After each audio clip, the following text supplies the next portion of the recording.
mode. You know what I mean? Yeah, we're about to go live. You're like, oh my God, it's absolutely horrible. Either way, dude, I'm super happy that like we're doing your 50,000 a month interview or whatever it is. Like you joined the IC, you disappeared, you came back, you disappeared, you came back. And you're not too far from me. You're in Jacksonville, right? That's right. Just north of Jacksonville, Fernandina Beach, but yeah, Jacksonville. Gotcha. Area. Well, for people who aren't in Jacksonville, you're effectively in Jacksonville. Yeah. Right? Yeah, pretty much. And then you sent me a PM and you started like Conversionly, which we'll talk about for a bit, but that's not the purpose of the interview.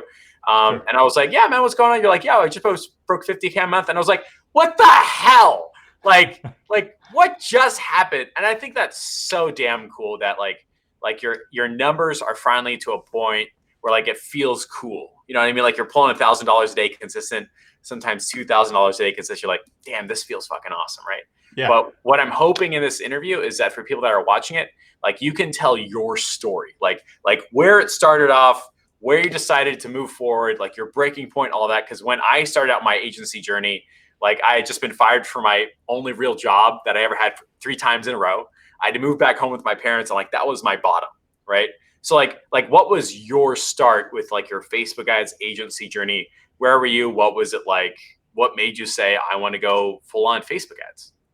So my background's in healthcare. I started as an athletic trainer. For those of you guys who don't know what an athletic trainer is, essentially it's the person, like if you see a football player get injured, it's the person who runs out there and goes out and helps them, right? So I did that for a couple of years and worked at a physical therapy clinic and kind of quickly realized that 1, they work a lot of hours, and 2, they don't make any money. Nope. And so I was like, you know what? This is not what I want to do.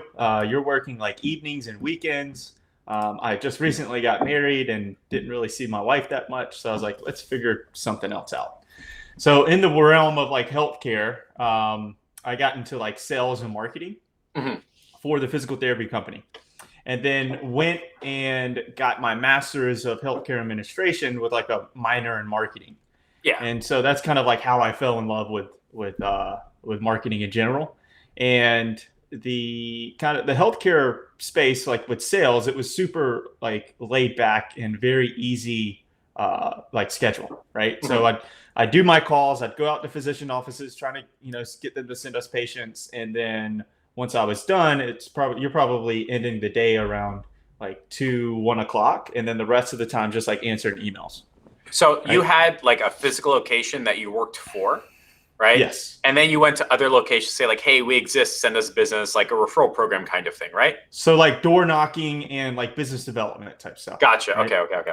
And then I moved to another orthopedic company where we were doing that very same thing, and then started doing like social media stuff and website and SEO. And then that's kind of how I got into it. And I had all this extra time on my hands. Yep. So funny story, me and my wife created, like she wanted to do her own business, and I wanted to create my own business because when I went through the master's program, I was like, you know what, this master's program is essentially like how to create your own business. Yeah. Right. And I was like, I'm totally in love with that. So did they have you do a business plan? Oh, they had, all kinds of stuff, business plan, a marketing plan. And so like a master's of healthcare administration is just like an MBA, but for like healthcare. Yeah. So very, very similar. And so we started an online boutique, and my thought was I was doing SEO with this orthopedic company. I was like, if we could rank in SEO and, we could do like paid traffic, we could sell all this product. And, that was our first business. Second business was, so I used to rodeo and ride bulls. I know every time I say that, people are like, you can't just drop that and just not expound on that. Don't what? Huh? Okay, wait. So, okay. Like I suspected, right? But I didn't want to say anything. All right. So your wife has an online boutique, and that's like fashion and clothing and sales and stuff like that, right? Yeah. And that was the first time you were applying what you were learning in school to an online business. Everything before then had been like play, theoretical, but you're seeing like opportunity. You're like, this could actually work and like have a meaningful difference in the people that I sell to, as well as my own life, right? Exactly. Cool. Yeah. And then what do you mean you're a rodeo? What is a person who rodeos? A rodeoer? So I used to ride bulls. Like there's events like calf roping. That's the manly way of saying it. I ride bulls. Yeah, not a rodeo. Okay, gotcha. All right. Yeah, okay. Go on. So she was doing her thing. I was like, you know what? I want to kind of do my own thing. So I created an apparel brand around bull riding and rodeo. It was called Bullbox Apparel, and we sold like hats and t-shirts, right? Cool. And so for both of those businesses, within like 3 months, I was able to get us on the first page of Google, and we were selling a lot. And then we were doing like a lot of Facebook ads and SEO and website design. That turned into me doing it for like my friends and other businesses that I knew about in the community. Yeah. And then I was like, I'm making way more money doing this marketing thing. I should do this. So that's like where we focused on. Sold the apparel business, sold the boutique, and that's how my marketing business came to be. That's so cool. So you have an MBA background, specific marketing. So I have an MBA background too, and I specialize in like the finance side. But Okay. MBA is like, it's all marketing anyway, right? And when I worked at Intel and Ericsson, like all their marketing was numbers driven. So like it made sense to do Facebook ads because it's like, oh, that's a cool creative. I don't care if it's cool. Let's make it work, right? And so you had a very similar experience. But what was it like doing SEO? So what does that mean? Like search engine optimization, that's beyond doing H1s and H2s and headers and tags, right? You have to do more stuff. Is that correct? So what does SEO mean for an online boutique, right? Yeah, so I really wasn't like super ninja with SEO. I was doing more on page, and then there's like this whole thing about off page, like linkings and stuff like that. You know, we tried to reach out to people to try to get backlinks and stuff, but it was more of just like on page and going after strategic keywords that we felt like, you know, doing H1s and content and all that good stuff, blogs and stuff like that. So that meant like making sure like your product shots had the specific keywords attached to it, that you had some type of structure to your website. Sitemaps, is that like a thing anymore? I don't know. I haven't looked at Neil Patel for like 7 years, so I have no idea how SEO works anymore. You know what I mean? Yeah, I haven't looked at it in a year and a half, 2 years, to be honest with you.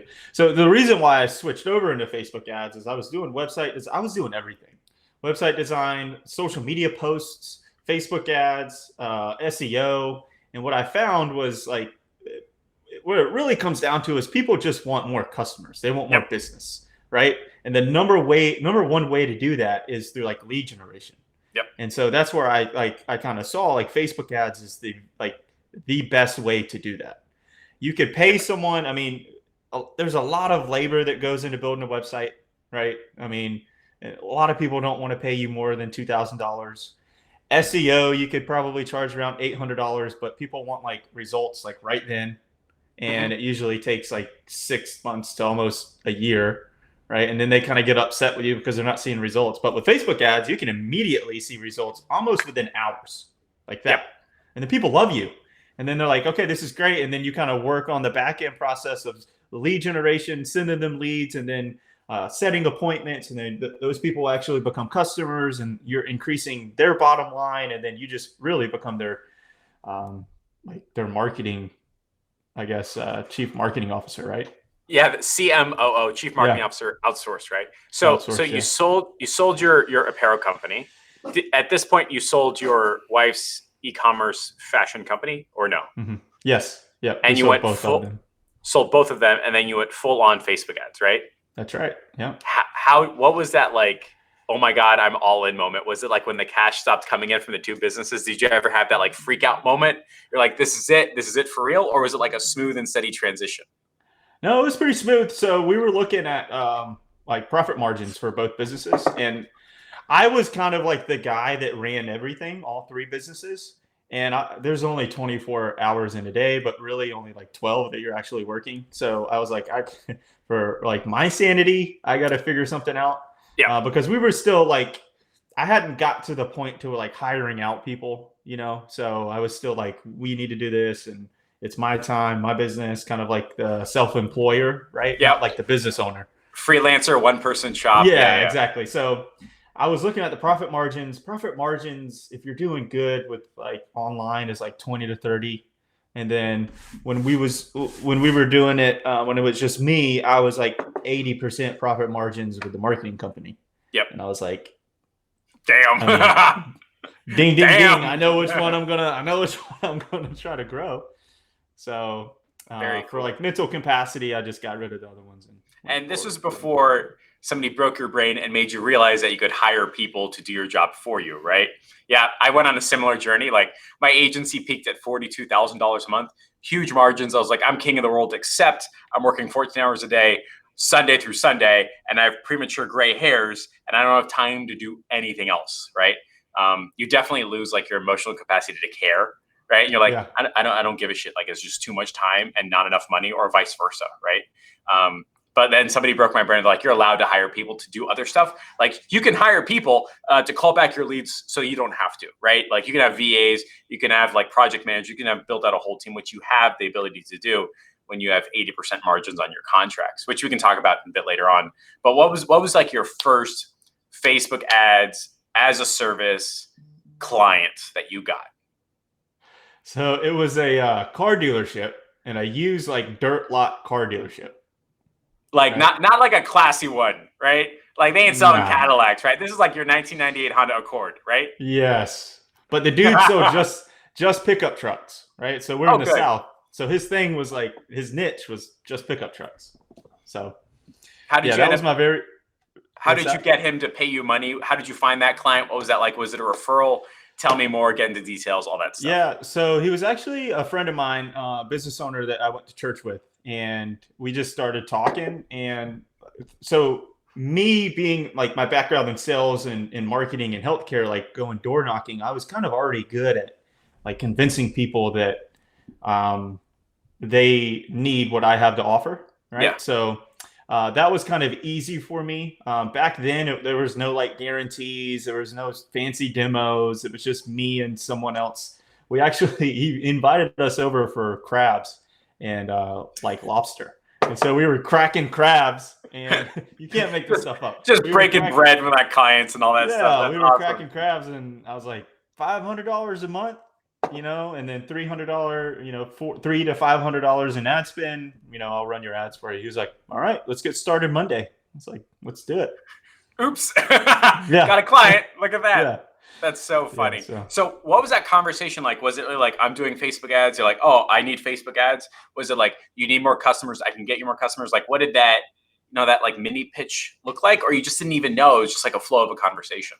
Yeah. So back then it wasn't as structured as like my demos are now. It was just more of like, hey, I'm running Facebook ads. These are the results that I'm seeing. This is a really, really cool way to get in front of your customers. Yeah. Right? The way I kind of pitched it, and I still kind of do, but really like a year and a half ago, it was, okay, radio's too expensive. Yep. TV's too expensive. We're not really sure if like the magazines work. And like Facebook advertising, everyone is on their phone. Probably, I don't even know. I mean, you have those apps, like Apple tells you like you're on your phone for like 6 hours a day, right? It's too much. Whatever it is, too much. It's always too much. Yeah. So they're scrolling through Facebook, scrolling through Instagram. Essentially what you're going to do is try to put an ad in front of them. There's people out there interested in your service. Just try to get them to raise their hand and say that they're interested, get their first name, last name, email, and you follow up, and potentially they can be a customer. Gotcha. So it was just like, it's like, hey, you need to be on like social media marketing. Like everyone's doing it. It's like the best bang for your buck, right? So pay me instead of you trying to figure it out yourself. So I really like that phrase, you just pay me instead of you trying to figure it out. I think like before I had like a real demo and like that really showed pains and onboarding docs and all that, I was trying to convince the world that it was possible. Like, of course you can do it. Everybody's doing it. You should be doing it too. It's amazing. They go like, I don't give a shit. And then they just walk out the door. I never actually presented them the opportunity to pay me money to do it for them. I was trying to like convert the unconvertible or something like that. It's like, no, man, just tell them that that this is a problem. This is a thing. And you can pay me to do it for you without having to like change their lives and upend it and stuff like that. It's the same reason why personal trainers and plastic surgeons have business. It's like, you need to lose 18 pounds. I can either suck the fat out of you or like, I can walk you through the exercises. Which one do you want? Instead of having to like have somebody become an expert in PhDs, which is what I think people think that they need a PhD to do this type of stuff. They really don't, right? It's not that hard, right? But they just want someone else to do it, right? So you got your first client, used car dealer. And at this point in your journey, did you know about like Active Campaign and High Level and callback services, or are you just like texting them with a Google sheet? Like what did that pass over from the client results to them look like? I think I just had Zapier, and it was just like an email just being sent straight to him. And it worked. And yeah, it Beautiful. worked. He had an assistant. He had like a sales guy that would follow up with all the leads. And back then, like we were also doing, like we were updating a bunch of stuff as well. So we would go in and shoot videos for the ads, right? So yeah, doing a bunch of stuff like that. Very, very cool. And that was your first client. What was your second, third, and fourth client like? Like, did you ever do like paid advertising, callback services? Was it all referrals? How did you like build your prospecting engine, your sales engine type of stuff? Sure. So until about a year or maybe 8 months ago, most of my business, so I got to like 12, 18K and then dipped back down to 10K. And then I got up to like, I think maybe around like 18 or 20K before actually buying any kind of courses. Yep. And it was all just my local market. Yeah. Right. So the people I go to church with, and I started doing a lot of BNI networking events. That kind of fell into my lap, and they voted me as the vice president. So you need to be good with technology. Why not the marketing guy, right? So I was like, okay, cool. So I got a lot of recognition there, and one of the big meetings where we had a bunch of visitors come on, like the visitor day. I had a chiropractor client in there from BNI that I started working with, killed it with him. And then I had another restaurant client in there. They brought like handwritten testimonials or typed out testimonials. Beautiful. Read those in front of like 50 people. Yeah. And then from that single like visitor day, I got like 8 clients, each paying me like $1,000 to $1,500 a month. Beautiful. And I was like, yes. And then I started doing like Chamber of Commerce events. And so most of it up front, like for the first like year, was just like through my personal network. That's so cool. And so that got you from your first client at $500 a month to, let's just say, $20,000 a month, right? But Right. You were still working 12 hours a day, right? Yes. Still working. I mean, I'd get up early. Like I get up early and exercise. And then after that, around like 8 or 7:30, I start working, and then probably wouldn't stop until probably like 10 or 11. Yeah. So it was, all day. So let me ask you this, like 500, 1,000, 1,500, how did you choose your prices? Was it like, I'll just make it up? Was it based upon cost? Like whether or not, do you have like a family and friends penalty like I do? Like if they want to buy from me, I charge them more because I know they're going to ask me a lot of questions, right? Or like, how did you choose between 500, 1,000, and 1,500? Or did you just increase your price every time you got a client? So do you want to know where I started? Yeah, where did you start? You started at 500, right? Yeah, so I started at 500, but the way I got to that, it was in your group. I went and I was like, what are people like? What's the average? I started like typing stuff in, like what are people charging? I was like, I'll start at 500, and then sure, right? And then it was easy, and I was like, let's try 1,500. Yeah, and then that worked, and then now I'm at like 1997, I think. And your 1997, does that include ad spend or not? It includes ad spend, yeah. Gotcha. It's just easier that way. Yeah. I really do. Like, I know why people don't include it, because like your accounting is cleaner because you have cost of goods sold or you don't, or your VA pipeline is easier because you include cost of goods sold or you don't, or your Facebook ad spend or you don't. But like, I hate it when I'm paying somebody and they're always asking for another check. Like that hurts a lot. Like that sucks. And I feel like they're nickel and diming me. It sucks, right? So I try not to pass that down to my clients. I say, look, it's $8,000. I'll include everything. It's just so much easier to do that than give them 5 different invoices that total 7,500 as an example. Yeah. $8,000 is so much cleaner. And I'm super happy that your clients probably appreciate that a lot more. Do you have like an average spend per client? Is it like 20 to 30% that you put towards ads, or is it like however much to get the results, or do you have like a guideline and process for that? It's usually, the rule of thumb for me is 15 a day, and which comes out to about 500 a month. It's an easy yes. And 15 a day, you can still get results for. What's funny is like Facebook still says for only $5 a day. No. Yeah. No, not good enough no more. Like I start my campaigns like the $20 a day thing because I'm like in Miami. Sometimes it's $30 a day. But if you're running like in small town USA, I don't mean that the way it came out, but you know what I mean? Like $15 a day is totally okay. like that's 100% fine. And if you're dealing with a business that can't cough up $500, like you probably shouldn't be doing business with them in the first place. And I think it also depends on like the time of year too, or like the season. Like right, like if it's November, December, it may be a little more expensive. If it's in the middle of an election year, it may be a little more expensive too. Bloomberg, that mother, I could tell when he was spending money because we have the same audiences. I'm spending $1,000 a day on Facebook, and I could see when like my cost per action was like 50, or cost per acquisition was like $15-$20. We get a sale for like $15-$20, and then it was like Bloomberg plans to spend $1 million a day on ads, and it'd be $45. I'm like, son of a mother, right? Like I could tell. And then the Christmas crunch, like just give up on ads, ain't gonna happen, right? Black Friday, no, thank you. Do you ask your clients like when their high times and low times are? Or you just kind of like follow like the standard written rule of like Q4, good luck type thing? Yeah, so I probably around October, I'll let them know like, hey, if we're running ads for you in November, December, not that you would want to stop running ads, but just a heads up that Facebook's, platform, may be a little more expensive during those times. And they're just okay with getting a heads up instead of a left behind, right? Exactly. Yeah. Very cool. So, I always try to be in the power position instead of like the catch-up position, right? I really like that phrase. Be in the power position and not the catch-up position. That's awesome. Right.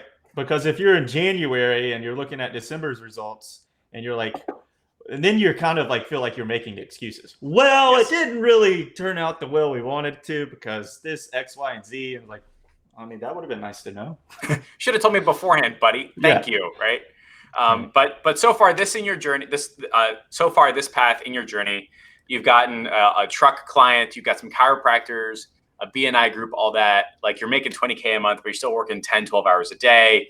And like, since like you're not 21, that's not like a bad thing. Like you're okay with work, right? That's fine. Sure. But that's probably not the type of work you want to do. You're effectively in the freelancer trap, right? Which is like your work is getting you paid instead of the work is getting you paid. Now you're doing $53,000 a month and you're probably working less than 12 hours a day or doing better work, right? Exactly. Yeah. What was that like weird transition moment for you? Like you're doing like 20K a month, 12 hours a day, you're doing 50. Like what was that big rocket ship moment, that like that 10X learning curve where you're like, oh my God, if only I'd done this sooner, you know what I mean? And this is really for everybody watching. Like this would probably be a big lesson for them. So like, what was the big difference between like your 20K at 12 hours and your 53K at less hours? Yeah. So I kind of realized that there is a progression in financial independence, right? Mm-hmm. So you go from employed to self-employed, right? To business owner, and then to investor, right? Each one of those, like if you're employed, you're answering to demand, you're doing work. If you're self-employed, you're still working, you're trading your time for money. Yeah. Right. But you're doing it for your business. If you're the business owner, you're not trading your time anymore. You're trading other people's time to make you money. Love it. Right. And then when you're the investor's more of just like the passive income. Right. So I knew I wanted to. So I got to the point where I was self-employed and I wanted to become like the business owner. Right. So I was looking at, different ways. I tried to hire a couple of VAs. That really didn't work out. You did an interview with Ravi Abubala and got into his program. Got a really good VA, and he taught me how to systemize my business, and he taught me how to leverage other people's time. The VA did?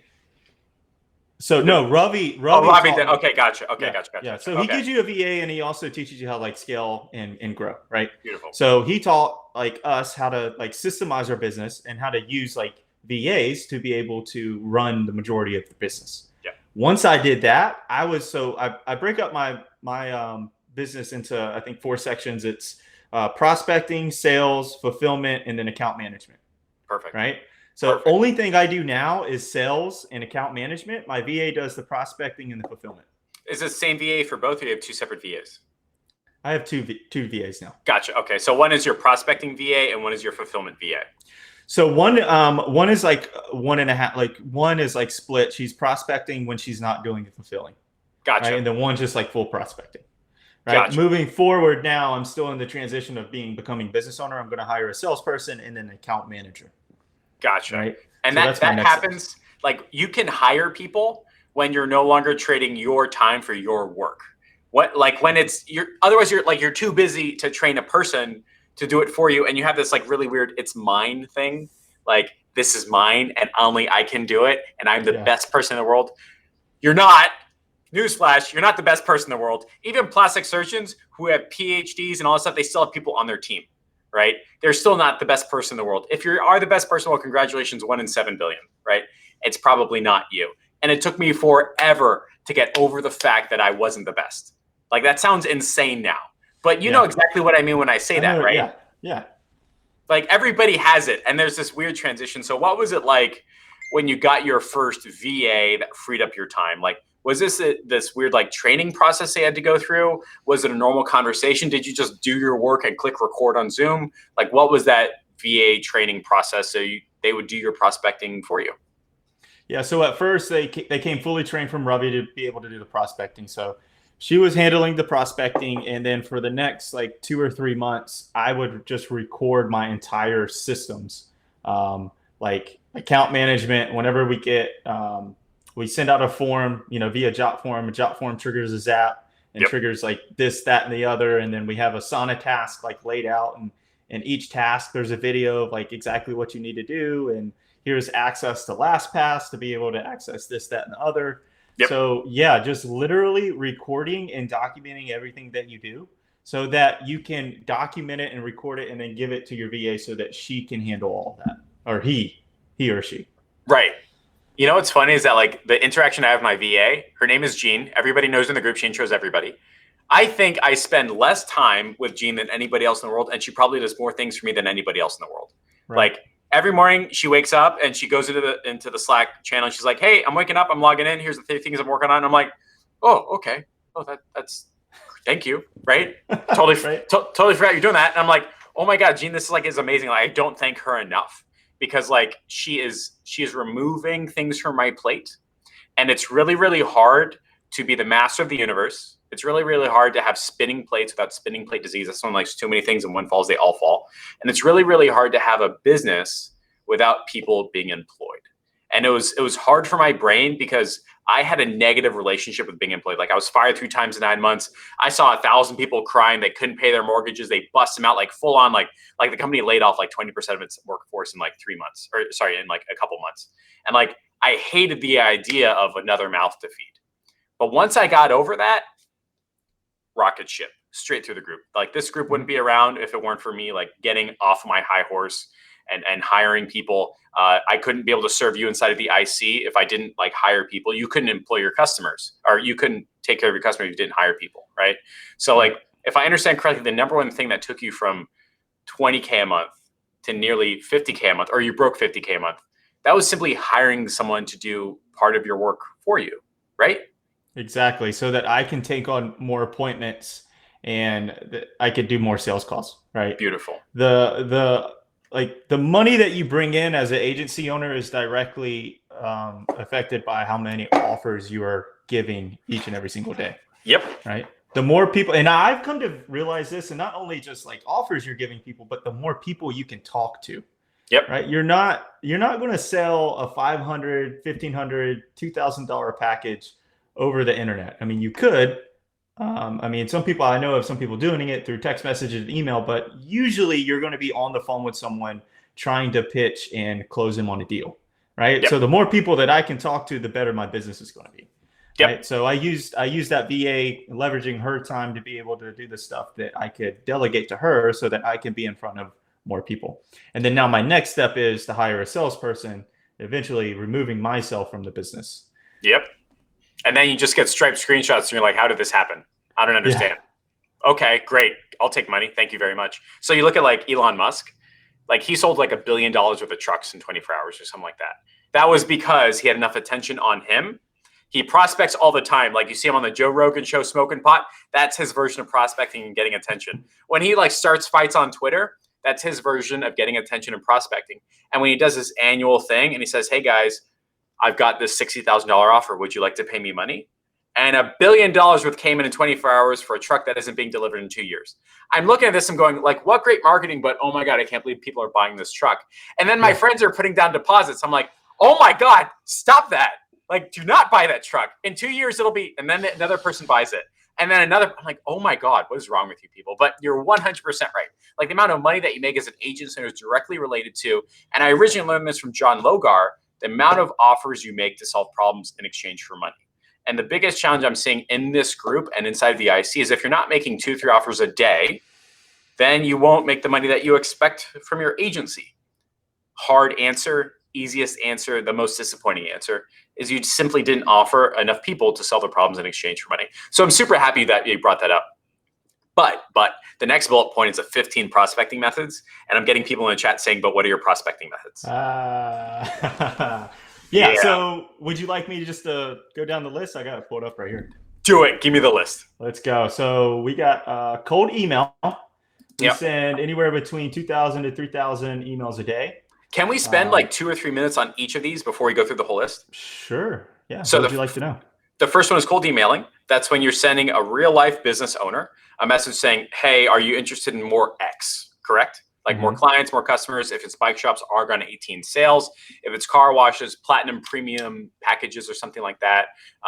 What I've been taught by Joel Kaplan, who's where I learned how to cold email from, is that like if you're sending out like 5,000 to 10,000 things a day, you're not getting any responses, change that X. So if like you're sending chiropractors a message saying like, hey, do you want more patients? They're not responding. Get more specific. Do you want more like NLP neuropathy patients or like $5,000 package sales? So like change that X. Is that about right?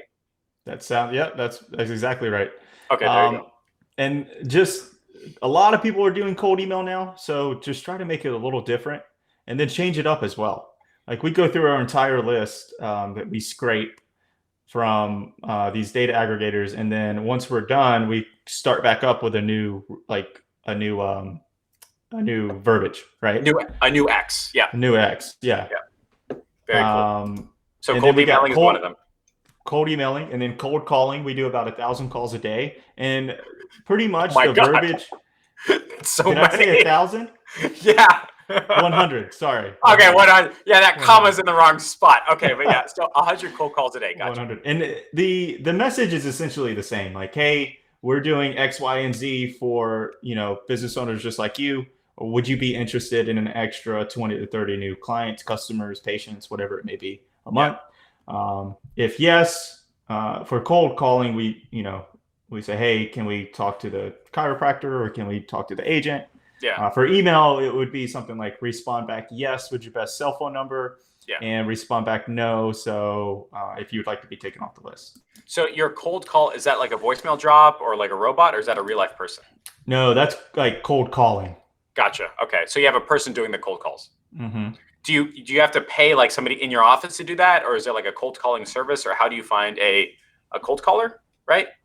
Yeah. So I've hired my second VA. She has really, really good English. So that's part of what she does is she does the cold calls.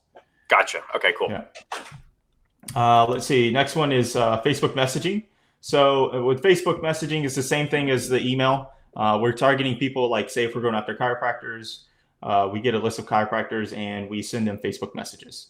Gotcha. You can only send out 30 a day, or you will kind of get flagged. And be careful, because I've also here lately have noticed that it's like you can only do like 5 or 8 an hour.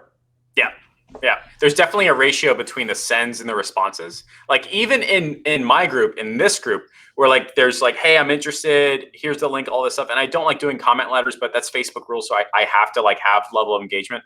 Otherwise the group will eventually just disappear. That's just how Facebook set this up. So we have to do comment letters.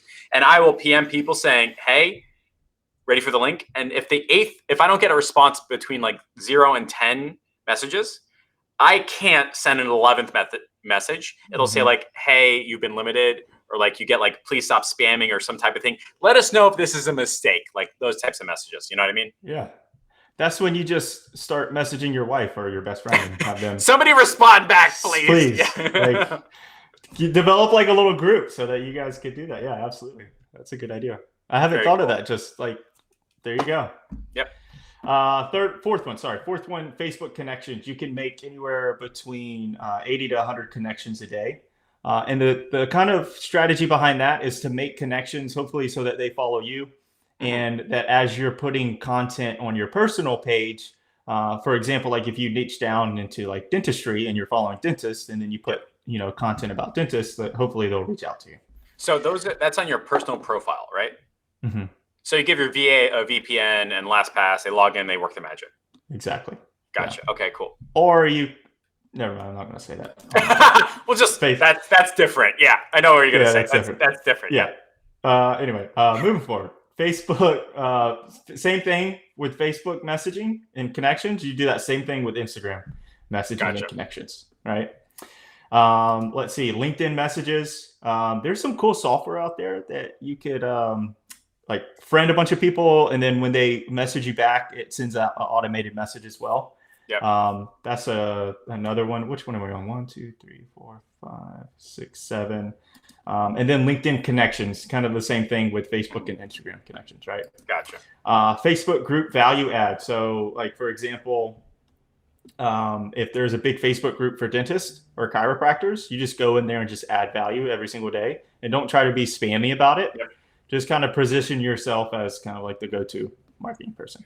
I want to spend a couple of minutes talking about that, because like I know how this works. Is you have to have a business, you have to have something to sell, and I'm okay with people doing it honestly inside of the Buck Group. I get it. You run a business 100%. But what I've discovered is that if you're PMing on the side, that builds a really bad tribe. And more importantly, you don't get what's 14,000 views sometimes on a good answer. So like, I highly recommend that if you're part of groups where your target tribe hangs out with, engage on the threads, have a real life conversation. And like, I see the analytics all the time. Like, we have some threads that get 14,000, 10,000, 5,000 views. Like, that can't happen when you're side PMing people. And when you side PM people, it feels kind of like, who are you and what are you trying to do, right? But if you're having like really awesome Q&As, answering questions on the thread, you're being obvious and explicit, and like, here's what I would do if I were you type answers, you will have thousands of people looking at it, and then they will PM you, or they'll look at your personal profile, and you let your personal profile take over from there. Just as like a side note. Perfect. Cool. Yeah, you would be, you run a huge group, so you'd be more insightful for that. Let's see. Next one is personal branding. So just like I said, on your Facebook page, you're developing your personal brand as the industry leader in whatever industry you're working in. And I have written here, my goal is to do like 3 to 5 videos per week, and usually anywhere between 3 stories per day. Gotcha. Right? So it's Facebook stories, Instagram stories, and all that, right? Exactly. Yeah. So is that where you're doing like the whiteboard videos? Yes, exactly. No, those are like the videos per week, right? Gotcha. So I just started developing my personal brand. This has actually just been, all of these has been started in the past like 6 months, and I actually just started like my YouTube channel and like just providing value. Yeah. It's not going to work in the short term, but it's really like a long-term play. Building assets. Right? Yeah. Eventually you're building that social proof. And here recently, I'm starting to find out that it's being a lot more competitive in the marketplace. And what's separating like the top dogs from the people who are just kind of like struggling a little bit is the personal branding. Yep. Right. The assets that they have behind themselves and the social proof. Like when you're messaging someone on cold email and they look up your company or your name, you actually come up and there's like cool stuff about you. Versus like you can't find anything and someone's thinking it's a scam. So it was interesting. Like, I didn't know I was personal branding. Andrew Cruzy was like guiding me through this process. He's one of my mentors, and it's highly unlikely like you and I would be talking if it wasn't for him. So I'm giving him honest credit. It's like, Jeff, you've got a green screen studio. Stop being and start using it. Right. And I was like, fine. Okay. And I literally shot these like Jeff Miller 90-second marketing videos. Like, hey everybody, my name is Jeff, and here's 90 seconds on emailing or whatever. And I would run that $5 a day, every day. I had 5 videos, so Facebook would like choose which one it wanted to spend money on. But everybody that was a business owner in Miami, that was my targeting on Facebook. So I'd walk into a chamber of commerce or BNI, they'd be like, have I seen you before? And I'm like, oh, I know you. Yeah. I think you have. You've seen my videos. And that accelerated the you're not going to screw me over and you're not a fly-by-night conversation. That just made it okay. Like, I'm not going to screw you. Yes, I know what I'm talking about. It's going to be okay to pay me money type conversation. And that's ultimately like what led to people saying, I'm comfortable spending not $1,500 a month, but $2,000, $5,000, and $10,000 a month. Because the last thing they want to do is be screwed. And that's what happens a lot with like internet marketing. It's just so easy to disappear when things go wrong, that if they knew of you and then you reinforce that conversation in person, it's like it was totally okay to spend an F ton of money really, really quickly. That's why people are spending so much money on Tesla for trucks that don't exist yet. Yeah. look, for the record, I'm just a little bit salty because I kind of want a truck, but I kind of don't want a truck because I know the first version is going to be horrible. But I don't care if it's ugly or not. It's great marketing. So everybody flame me in the comments. Thank you very much. Yeah, there you go. The next one, Facebook ads. Yep. Facebook ads actually is probably number one for us. And I would probably say cold email is number two. Yep. Facebook ads, referral groups, kind of like the BNI and Chamber of Commerce events, seminar talks at BNI events and Chamber of Commerce events, a referral program. If you don't have a referral program implemented, make sure that you have a referral program. So just a couple seconds, like for everybody that's saying a referral program, I'm like, guys, it's not as hard as you think. Do you want to make it really advanced? You can read Jay Abraham's book on how to get everything out of all you got. There's like 1.5 billion referral programs. I'm not kidding. Each and every one of those is like just a paragraph. Literally just a paragraph describing the referral program. And honestly, like if you just put on your email saying like, if you refer me a client, I'll pay you $500. That's your referral program. Like that's it. It doesn't have to be complicated. You don't need a manual. I'm sure you could if you'd like it. But for most people inside the IC, their referral program is literally just like a line on their email and that's it. I don't know if you have any like different conversations, but that's pretty much it. Yeah. And every single one of my demo, the slide, it's like a couple things to keep in mind. It's like, hey, we'll pay you $250 a month if you refer us a client for the life of the client. And that's probably your Facebook ads costs and client acquisition costs anyway. Yeah, exactly. So you might as well just give it to somebody who likes you instead of like somebody else, right? Exactly. And I was getting off the phone with a client today, and he was like, "Ooh, $250. I know like 6 people, and I can get my services paid for free." And I was like, Yes, you can. Yeah, you can. Let's do that as soon as possible. That would be awesome. Thank you very much. That's so funny. It's like you really should be referring out people that you generally like believe deserve business that can deliver a great service. But for some reason, fine. If it takes money to keep it top of mind, okay. And so like for everybody watching, I think the easiest thing you can do right now after listening to like Justin and his journey is just include that in your demo and include that at the bottom of your emails. That's it. That's all I got to do. Yeah. So, yeah. Yeah, that little, that's probably got me 10, 12, 15 clients over the past 6 months just from doing that. Beautiful. And the last one I have here is, I don't know if I've heard anyone talk about this. I know a lot of people don't talk about it. Door knocking. Interesting. I know a lot of people are in the digital space and trying to do cold email, cold calling, and reaching out to people they don't know. But I think there's a lot of value, especially if you position yourself right in the market and people know who you are, that you could go door knocking to businesses and potentially break down that, like, I don't know who you are kind of barrier. Right? Yep. And you're sitting in front of someone, you're going through maybe not even just a demo. The best like clients that I've ever got have been like just me sitting down in front of them and just talking about marketing. And then they're like, yeah, I like it. The biggest client I've ever got was $3,500 a month, 3-month contract. So over $10,000 from door knocking. Beautiful. It was a tractor dealership. And there's so much money out there. There's just so much. I may or may not have thrown in that I used to rodeo and ride bulls to the tractor dealer. And he's like, you know what? I kind of like you, boy. Oh my God, the accent. He's like, I don't usually take appointments from solicitors, but how about we talk tomorrow at 3:00? And I was like, beautiful. Okay. Yeah. Beautiful. I really like the idea of using Facebook ads to sell expensive stuff. And this is, I think we were like, when we were like talking earlier, like why carpet cleaning clients now totally bombed. It was an exercise of hubris. Like I was like, I can take on Yelp and Thumbtack. I'm going to be the most amazing person in the world. Like I was talking to people on the phone, like I definitely didn't deserve the way to talk to people like I was. And so like I got beaten down from the universe. And when I went back on like my MBA training, trying to figure out why I could do like 70 demos and only close 2 people for like the smallest package, is because carpet cleaners don't have a $2,000, $3,000, or $4,000, $5,000 thing to sell. But you know what does? Tractors. Yeah, they're expensive as. Yeah, 30 grand per tractor. Like that's the cheapest, probably the cheapest one out there. But you could probably just send out a bunch of text messages to an old client or his old client's list and like get him 2 or 3 sales. He's jumping up and down.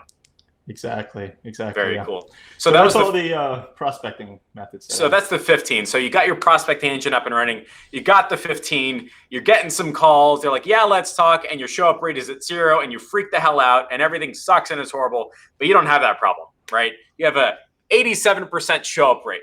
That's right. What does that mean and how the hell are you doing that? So I've actually, we're in Go High Level. And so I implemented, essentially it's just a campaign whenever someone gets on my calendar, and it's all in High Level. So calendar, landing page, all of that's in High Level. Whenever they get in High Level, they get triggered into a campaign. And this is how it works. So immediately when they get booked, they get an email and a text with the confirmation, date, time, and all that good stuff. 48 hours before the meeting, they get an email and a text message reminder. And a voicemail drop reminding them that they're, I say something like, hey, this is Justin. Looking forward to talking to you in the next couple of days. I just sent you a text message with all the details. Just want to make sure that, you're still set for the meeting. It's so funny. The first time I saw something like that, it was Nick Corum, and he put me in a sequence. And I was like, oh my God, he just left a voicemail at like 8:30 p.m. It sounds like he's at dinner because he recorded it while he was at dinner. So you hear people in the background. His voice message, I'm like, hey, I'm just at dinner. I'm super psyched to talk to you tomorrow at 12 o'clock or whatever the time is, right? I'm like, Oh my God, like that is awesome. And so you could set it where it goes out at like 7:30, where it may seem like you're actually at dinner. Yeah, that's awesome. Yeah. So that's the 48-hour and then 24-hour email and text reminder. And then, I think it's 2 hours before email and text. And then 15 minutes before, it's a voicemail that says, hey, this is Justin. I'm getting everything ready for our meeting in the next couple 15 minutes. Beautiful. I just sent you an email and a text message with the Zoom link. Look forward to talking to you. And that's a voicemail, and then the text message and the email goes out. It's like once you say it's like, hey, it's Justin, I'm getting prepared. Like the guilt of wasting your time is so heavy. Like not showing up to somebody who prepared for you is like, oh my God, my mother would hate me right now. Like that guilt. Yeah, speaking of that, I'm sorry I didn't mean to interrupt, Jeff. Yeah, that's cool. When you're on the phone booking that demo, make sure that you ask them, okay, just a heads up. Just want to make sure that you're going to be in front of a computer with internet access. And I'm not sure if you're the only decision maker. Let's make sure all decision makers are on the call. That way we don't waste your time and my time. And is there any, and then you confirm, like Tuesday at 3 p.m. Eastern time, perfect. Is there any reason why you wouldn't be able to make the call? Don't make me make you a liar. And then they're like, no. Yeah, that should be fine. And then they feel like they've promised you, right? Yep. That accompanied with that whole sequence is definitely kind of increased my show up rates for sure. That's beautiful. So now you've got a prospecting engine that works. You have a strong link between your prospecting engine and your sales engine. That's just my verbiage, right? People are showing up. You do the Justin magic. You close them on the call, 1 or 2 call close, or they pay within 3 days, something like that. And then they cancel in 60 days and you freak out. But you don't have that problem either. No. So we did have that problem, especially when we got the Revy system and we started this whole prospecting engine, right? We were getting clients left and right. And we were also losing clients left and right. They were saying like, these leads aren't like what I thought they would be. And like, we'd have some clients that would kill it. And we had some clients that would quit after about a couple months. And we were like, what the heck, man? So we kind of like dug down into it. And what we found was we were doing lead generation, appointment setting and stuff like that. And we were sending the leads so that they could call and get them as like customers and set the appointments, but they were not calling. They were not calling. They didn't have a good system behind it. They were busy. They just were not following up with the leads properly. So that's kind of like where it broke down. Right. And then you created a product or service to fix that. Exactly. So me and Zach Williams, he's a co-founder. We created what we call now as Conversionly. And essentially it's a ISA team. And what we do is we call leads within 5 minutes. Actually, our average response time is 4 minutes and 46 seconds, I think. I love you have a dashboard where you can quote that number down to the second. Yeah, 4 minutes and 46 seconds. And that's the number one thing that we do. That's a gold standard, is call under 5 minutes, because we looked at a bunch of research. So like my background's in healthcare, right? So everything that I do, I need to have like evidence-based practice stuff behind it. Yep. Right. So we looked at a lot of research, and from that research, it kind of geared our operations towards conversion. Yeah. And we looked at one article that was published in Harvard Business Review, and there were a couple of data points in there that said if you don't call your lead within 5 minutes, the chances of you converting that lead decrease by 400%. It's like it goes here, and then after 5 minutes, it's just like straight down. Yep. And so that's exactly what we do ever at Conversionly. If for whatever reason we don't get them within 5 minutes, we send them a text message. Mm-hmm. And then for 5 consecutive days in a row, we're calling them and trying to get them and set that appointment. So if I understand correctly, you got your prospecting engine up and running, you got your sales engine up and running, and your fulfillment engine was working, but it wasn't working good enough to keep people around for 6 months. And exactly. What my running suspicion is that 6 months, if you keep your client for 6 months, that's a $6,000 to $7,000, sometimes $10,000 sale. Now your numbers work. If you're doing a $2,000 sale, which is $1,000 for 2 months, your numbers don't work. Just like your clients, you have to have expensive stuff to sell. And so you looked at that, you realized something has to be fixed. And you know what you said? The number one difference between my clients that suck, my clients that rock, is like they just have a dedicated person call everybody back fast. What if I just did that for them? Yeah, right. I was like, you know what? We're going to do this for them because they're not doing it right. And they are, my wife just got on. Yeah. And we're going to do it for them because they're not doing it and they're not doing a good job. And we're eventually going to lose a client. So we're just going to do it for them so that we can keep the client. Right. Yep. And if you're sending, let's just say 50 leads per month, that's like, I don't know, like your cost, but it's just a person's time to call back people. I don't care if it's a full-time person. That will help you keep a $2,000 a month client for that extra month and that extra month again and that extra month again. And you probably have spare capacity, right? So like, what I remember about like my first person I paid money to in the digital marketing space was like, they didn't call back their leads, screw it, find a new person. That wasn't good enough for me. Like you can't just drop a client because they didn't do perfect for you. You have to learn from that and then fix it and then do it the next time, right? And I absolutely love that you did that. And now you have a Conversionly as a product or program. You sell that independently of your done for you service, right? That's something that anybody can pay you money for, right? Yeah. So now what we're doing is because it's worked so well, we're like people like agencies are white labeling us and doing it for their clients. Beautiful. Right. So they hire us, entire things entirely white labeled. Whenever we send out a confirmation appointment setting email, it comes from the agency's email address. And it's just overall just helping people retain their clients longer for sure. Absolutely fantastic. That's conversion.ly, right? It's conversionly.io. Great. So we'll just copy and paste that into the comments. Cool. I'm super happy for you. I think you've got a really awesome story. I'm happy that like you're a real life human being, that you have some level of like gratefulness and humility and humbleness towards your clients. And I'm happy that you name dropped the people that you paid money to help you further on your journey. I think you're okay with doing 3 15-minute strategy sessions. Is that correct? Yeah, absolutely. Beautiful. So if you have solved problems, or if Justin has helped you move your agency forward, or if you want some one-on-one time or a group call with Justin, just hashtag JustinMyFace. He'll walk you through on like what he's talked about. I know Justin My Face is so much fun. Wait till we do Ask You, and there's a bunch of people saying like, you won't understand it's butt stuff, or like Justin My Face, or this type of stuff. It's going to be so cool. We're renting out like a quarter of a university for it. It's going to be 300 people. It's going to be awesome. If you're interested, hashtag JustinMyFace. He'll walk you through the prospecting stuff. You get some one-on-one time. He'll talk to you. I don't know like how comfortable he is showing a system, but I don't know. We'll see what happens.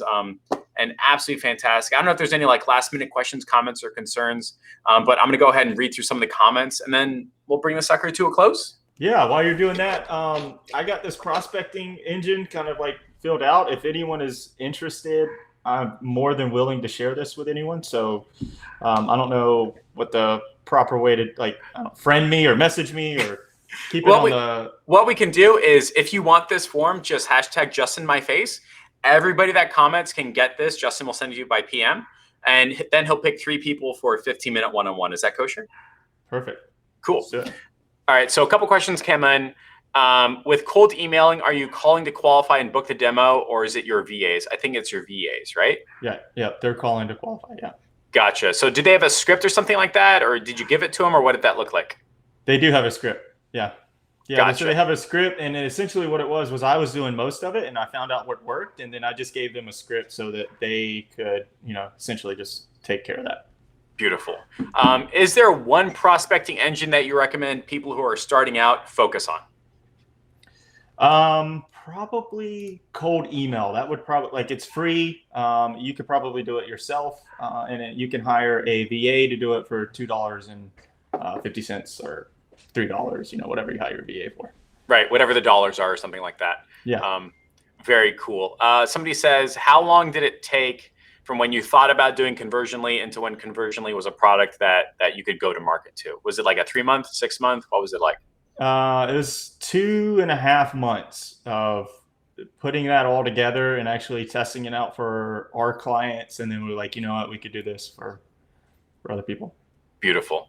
If somebody's starting out, what dollars do you recommend they charge for? Or should they just ask and then pick the average? Or like, if I'm going to my first client and I know I need to be paid for it because otherwise they'll hate me and I'll hate them, how much should I ask for? $1,000, 500, or is it really just? So I started at 500. That kept the barrier of entry low. That way, you can get in and do some like good work for clients, and then get testimonials, and then you can use that leverage as social proof to be able to get you to that 1,000 or 1,500 that you want. Beautiful. 2,000, whatever it may be. Beautiful. Somebody says, how do you get people from Messenger on the phone without being salesy? How do you transition from, hey, I sent you a PM. Well, great. Let me go ahead and get on the phone and take it from there. What does that conversation look like? So cool ninja trick that I like to do, if for whatever reason they're being short with you, just like shoot like a quick little video and just say, hey, this is Justin. I know you're maybe super skeptical. Just wanted to let you know I'm a real person. We have a real life business. It's really doing well for other dentists just like you, or other chiropractors just like you. I mean, I would love to hop on like a 3.5 minute conversation just to see if there's a good fit between us. Yeah. And then after that, we can show you our whole entire demo and everything that we do. I like that you said 3.5 minutes, because that feels like they can talk to you and then just say, look, it's 3.5 minutes, we're done. And it's never 3.5 minutes, but it's like an easy yes. Yeah. So do you go through like qualification questions, like where do you get your clients now? How much do you charge? How long do your clients last? Like normal qualification questions, right? Yeah, it's usually 4. It's like the first one is, what made you respond to my message or my ad? Second one is like, what is your like revenue? How many patients are you seeing a week? What like revenue per month? Whatever like idea, right? Yeah. Whatever they're doing, their KPIs that they have.